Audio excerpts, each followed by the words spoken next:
This is going to be a quick tutorial video on how to put the gap guide on the Race Junior machine. It's the same way it goes on the RLTC-SP, it's the same way it goes on the RLTC. So it's the same kind of gap guide that goes on all those machines.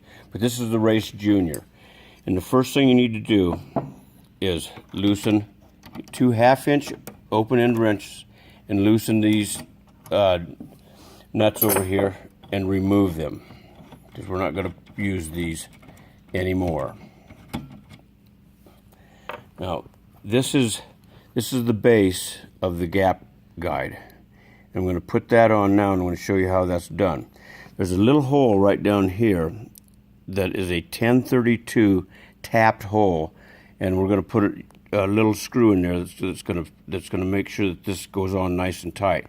But to get this on, you lift this roller out a little bit like that, and this part of the gap guide actually goes behind this blue bottle stop. So it's behind this. You have to lift the roller out to do that.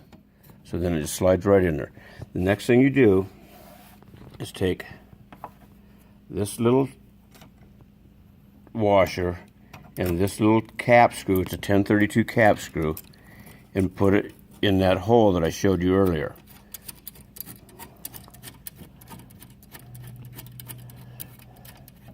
Then you put this 5/16 washer on there, and you put this 5/16 wing nut on there.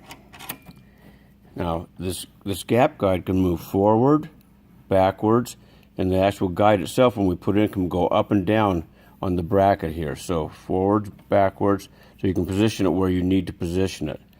So anyway, to tighten this firmly, you just use the wrench that comes in the machine.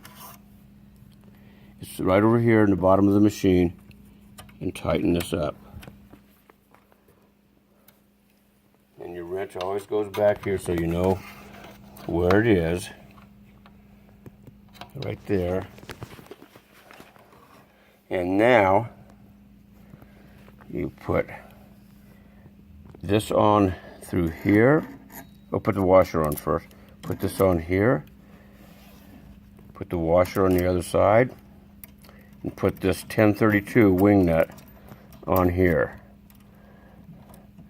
And that is your gap guide, and that's how you install it. We'll make another video and show you how to use the gap guide